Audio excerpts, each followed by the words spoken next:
Este livro foi gravado nos estúdios da Fundação Dorina Noil para Cegos.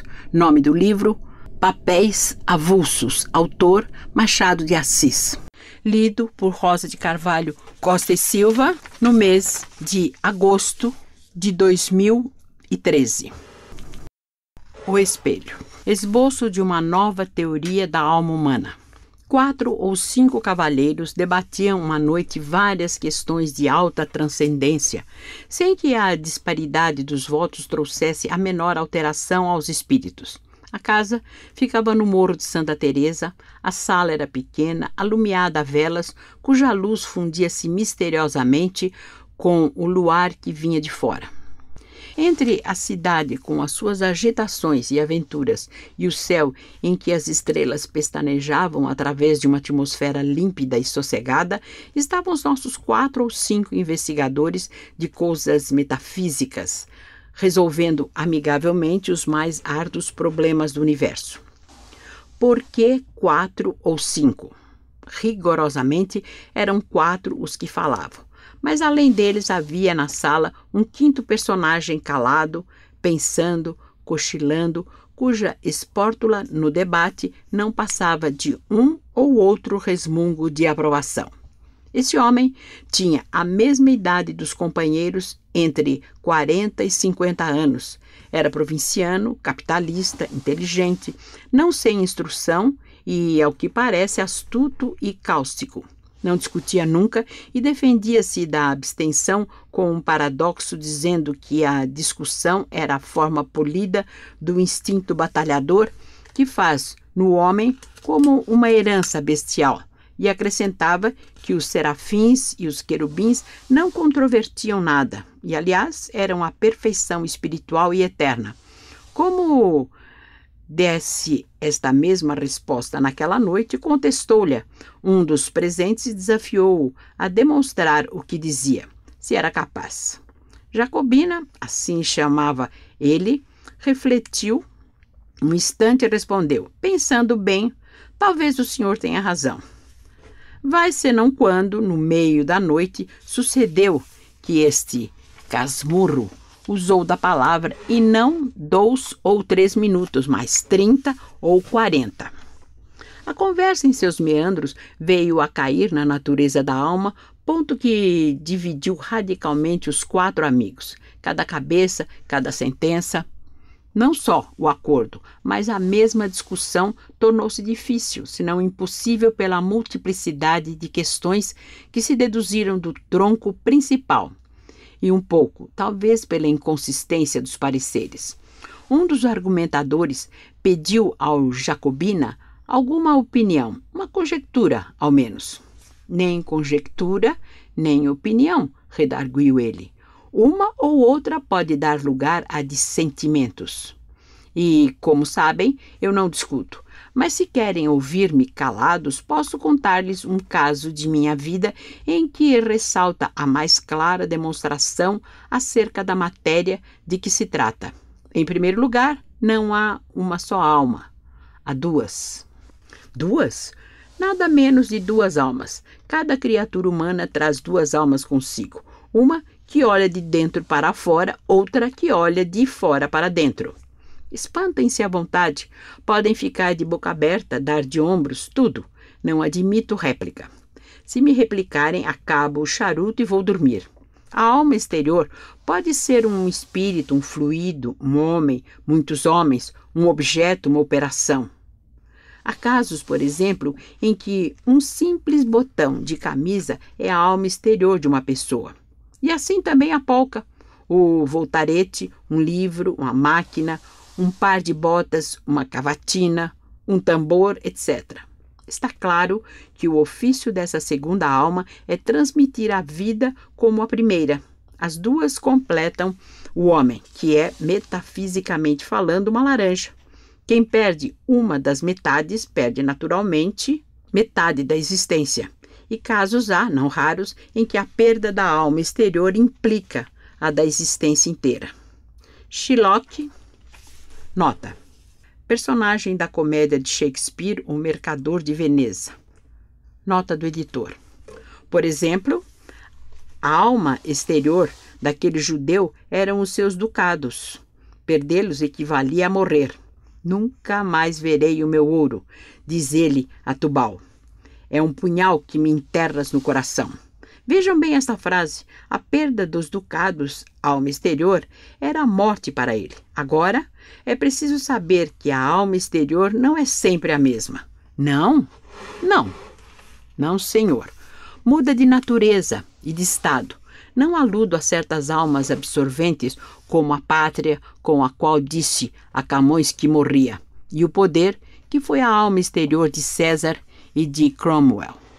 São almas energéticas e exclusivas, mas há outras, embora enérgicas de natureza, mudável. Há cavalheiros, por exemplo, cuja alma exterior nos primeiros anos foi um chocalho ou um cavalinho de pau, e mais tarde uma provedoria de irmandade, suponhamos. Pela minha parte, conheço uma senhora, na verdade gentilíssima, que muda de alma exterior 5, 6 vezes por ano. Durante a estação lírica é a ópera. Cessando a estação, a alma exterior substitui-se por outra. Um concerto, um baile do cassino, a Rua do Ouvidor, Petrópolis. Perdão, essa senhora quem é? Essa senhora é parenta do diabo e tem o mesmo nome, chama-se Legião. E assim outros muitos casos. Eu mesmo tenho experimentado dessas trocas.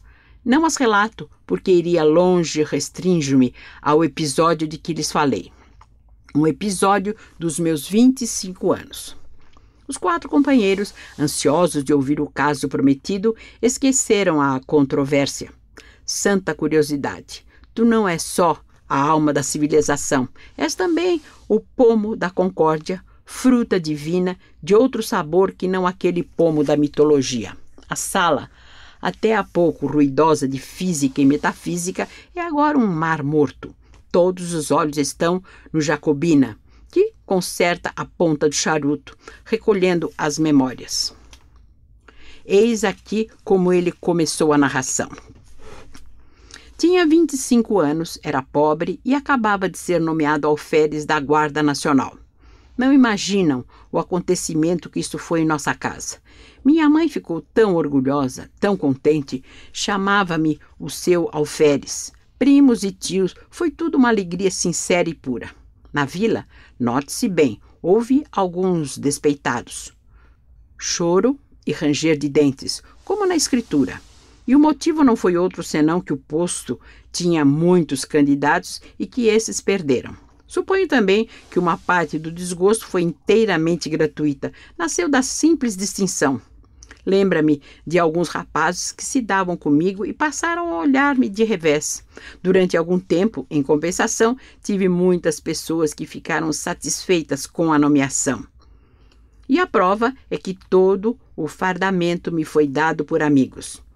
Vai então uma das minhas tias, Dona Marcolina, viúva do capitão Peçanha, que morava a muitas léguas da vila, num sítio escuso e solitário, desejou ver-me e pediu que fosse ter com ela e levasse a farda. Fui, acompanhado de um pajem que daí a dias tornou a vila. Por que tia Marcolina apenas me pilhou no sítio, escreveu a minha mãe, dizendo que não me soltava antes de um mês, pelo menos. E abraçava-me, chamava-me também o seu alferes, achava-me um rapagão bonito. Como era um tanto patusca, chegou a confessar que tinha inveja da moça que houvesse de ser minha mulher.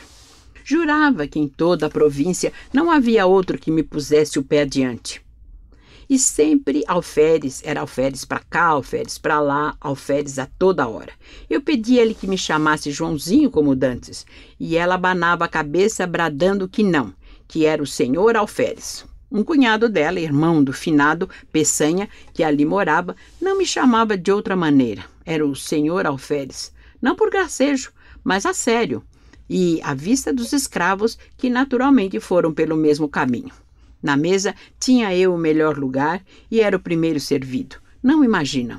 Se lhes disser que o entusiasmo da tia Marcolina chegou ao ponto de mandar pôr no meu quarto um grande espelho, obra rica e magnífica, que destoava do resto da casa, cuja mobília era modesta e simples. Era um espelho que lhe dera a madrinha e que esta herdara da mãe, que o comprara a uma das fidalgas vindas em 1808 com a corte de Dom João VI. Não sei o que havia nisso de verdade. Era tradição. O espelho estava naturalmente muito velho, mas via-se-lhe o ouro comido em parte pelo tempo, uns delfins esculpidos nos ângulos superiores da moldura, uns enfeites de madrepérola e outros caprichos do artista. Tudo velho, mas bom. Espelho grande, e foi, como digo, uma enorme fineza, porque o espelho estava na sala, era a melhor peça da casa. Mas não houve forças que a demovessem do propósito. Respondia que não fazia falta, que era só por algumas semanas e, finalmente, que o senhor alferes merecia muito mais. O certo é que todas essas coisas, carinhos, atenções, obséquios, fizeram em mim uma transformação que o natural sentimento da mocidade ajudou e completou. Imaginam, creio eu. Não. O alferes eliminou o homem. Durante alguns dias, as duas naturezas equilibraram-se, mas não tardou que a primitiva cedesse à outra. Ficou-me uma parte mínima de humanidade. Aconteceu então que a alma exterior, que era dantes o sol, o ar, o campo, os olhos das moças, mudou de natureza e passou a ser a cortesia e os rapapés da casa, tudo o que me falava do posto, nada do que me falava do homem. A única parte do cidadão que ficou comigo foi aquela que entendia com o exercício da patente. A outra dispersou-se no ar e no passado. Custa-lhes acreditar, não? Custa-me até entender, respondeu um dos ouvintes. Vá entender. Os fatos explicarão melhor os sentimentos. Os fatos são tudo. A melhor definição do amor não vale um beijo de moça namorada.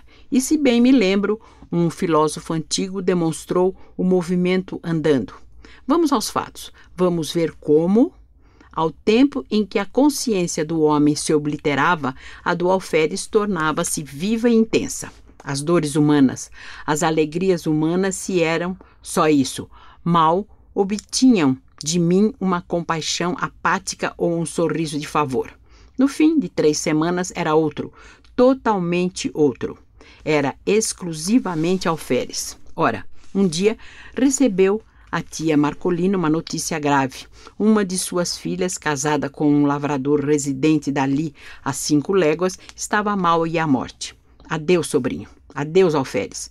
Era a mãe extremosa, armou logo uma viagem, pediu ao cunhado que fosse com ela e a mim que tomasse conta do sítio. Creio que, se não fosse aflição, disporia o contrário, deixaria o cunhado e iria comigo. Mas o certo é que fiquei só com os poucos escravos da casa. Confesso-lhes que desde logo senti uma grande opressão. Alguma coisa semelhante ao efeito de 4 paredes de um cárcere, subitamente levantadas em torno de mim. Era a alma exterior que se reduzia, estava agora limitada a alguns espíritos boçais.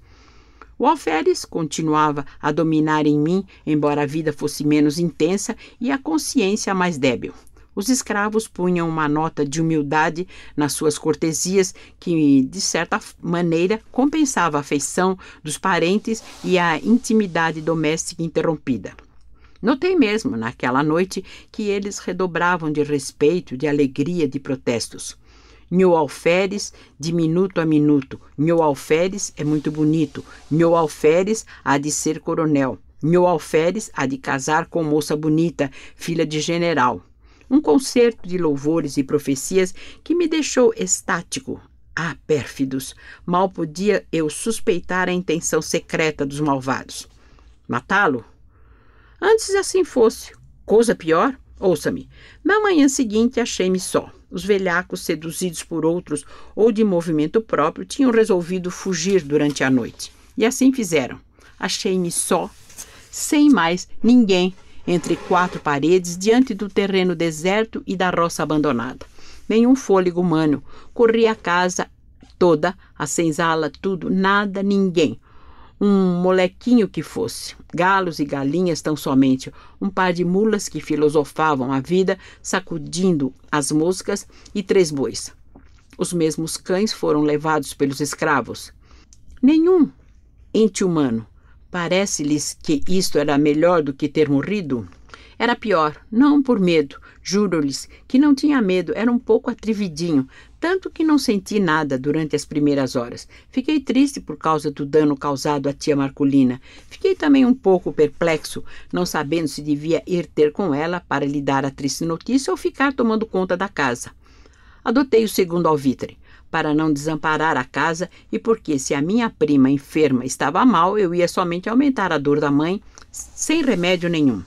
Finalmente esperei que o irmão do tio Peçanha voltasse naquele dia ou no outro, visto que tinham saído havia já 36 horas. Mas a manhã passou sem vestígio dele. E à tarde comecei a sentir uma sensação como de pessoa que houvesse perdido toda a ação nervosa e não tivesse consciência da ação muscular. O irmão do tio Peçanha não voltou nesse dia, nem no outro, nem em toda aquela semana. Minha solidão tomou proporções enormes. Nunca os dias foram mais compridos, nunca o sol abrasou a terra com uma obstinação mais cansativa. As horas batiam de século a século no velho relógio da sala, cuja pêndula tic-tac, tic-tac, feria-me a alma interior como um piparote contínuo da eternidade. Quando, muitos anos depois, li uma poesia americana, creio que de Longfellow, e topei com esse famoso estribilho: Never, for never, for never, never. Nota: inglês. Nunca, para sempre. Para sempre, nunca. Nota do editor. Confesso-lhes que tive um calafrio. Recordei-me daqueles dias medonhos. Era justamente assim que fazia o relógio da tia Marcolina. Never, for never, for never, never. Não eram golpes de pêndula, era um diálogo do abismo, um cochilo do nada. E então, de noite, não que a noite fosse mais silenciosa. O silêncio era o mesmo que de dia, mas a noite era sombra, era solidão ainda mais estreita ou mais larga. Tic-tac, tic-tac. Ninguém nas salas, na varanda, nos corredores, no terreiro. Ninguém em parte nenhuma. Riem-se. Sim, parece que tinha um pouco de medo. Oh, fora bom se eu pudesse ter medo. Viveria. Mas o característico daquela situação é que eu nem sequer podia ter medo, isto é, o medo vulgarmente entendido. Tinha uma sensação inexplicável. Era como um defunto andando, um sonâmbulo, um boneco mecânico. Dormindo era outra coisa. O sono dava-me alívio, não pela razão comum de ser irmão da morte, mas por outra. Acho que posso explicar assim esse fenômeno. O sono, eliminando a necessidade de uma alma exterior, deixava atuar a alma interior. Nos sonhos, fardava-me orgulhosamente no meio da família e dos amigos que me elogiavam o garbo, que me chamavam alferes. Vinha um amigo de nossa casa e prometia-me o posto de tenente, outro o de capitão ou major. E tudo isso fazia-me viver. Mas quando acordava, dia claro, esvaía-se com o sono a consciência do meu ser novo e único, porque a alma interior perdia a ação exclusiva e ficava dependente da outra que teimava em não tornar. Não tornava. Eu saía fora, a um lado e outro, a ver se descobria algum sinal de regresso. Sauer Anne, ne vois-tu rien venir? Nota. Francês. Irmã Ana. Não vês nada vir? Nota do editor. Nada. Coisa nenhuma. Tal qual como na lenda francesa. Nada mais do que a poeira da estrada e o capinzal dos morros. Voltava para casa nervoso, desesperado. Estirava-me na pé da sala. Tic-tac, tic-tac. Levantava-me, passeava, também tamborilava nos vidros das janelas, assobiava. Em certa ocasião lembrei-me de escrever alguma coisa, um artigo político, um romance, uma ode. Não escolhi nada definitivamente, sentei-me e tracei no papel algumas palavras e frases soltas para intercalar no estilo, mas o estilo, como a tia Marcolina, deixava-se estar. Sauer Anne, coisa nenhuma. Quando muito, via negrejar a tinta e alvejar o papel. Mas não comia? Comia mal, frutas, farinha, conservas, algumas raízes tostadas ao fogo, mas suportaria tudo alegremente se não fora a terrível situação moral em que me achava.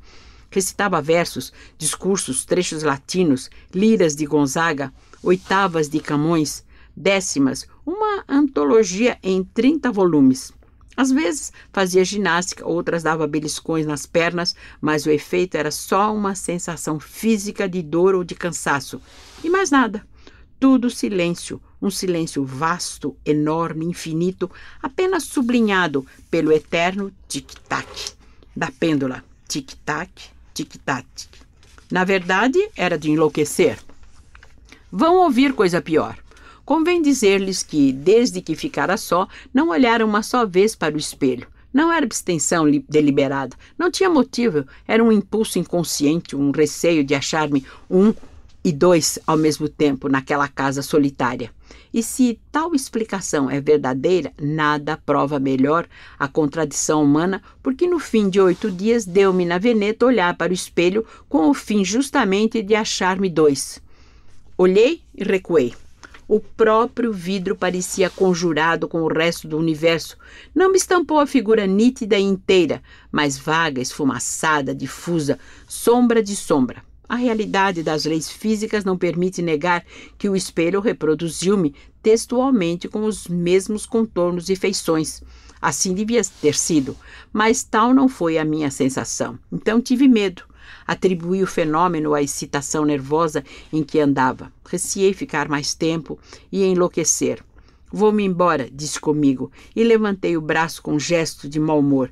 E, ao mesmo tempo de decisão, olhando para o vidro, o gesto lá estava. Mas disperso, esgarçado, mutilado, entrei a vestir-me, murmurando comigo, tossindo sem tosse, sacudindo a roupa com estrépito, afligindo-me, a frio com os botões, para dizer alguma coisa.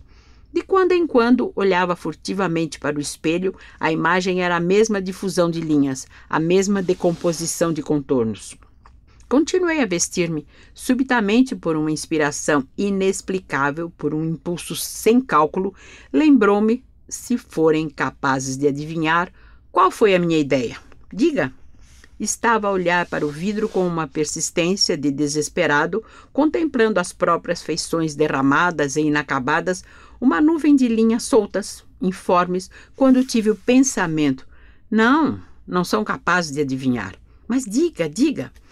Lembrou-me vestir a farda de alferes. Vestia, aprontei-me de todo e, como estava defronte do espelho, levantei os olhos e não lhes digo nada.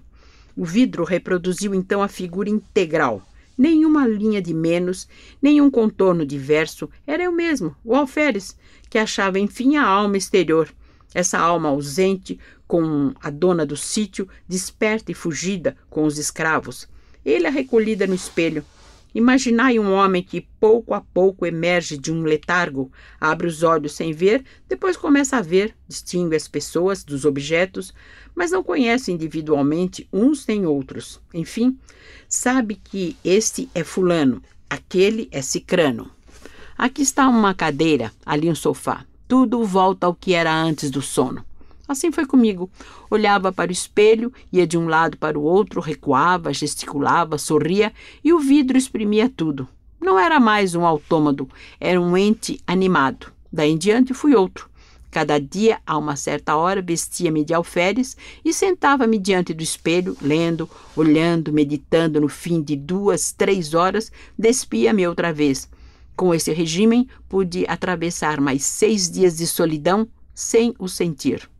Quando os outros voltaram a si, o narrador tinha descido as escadas.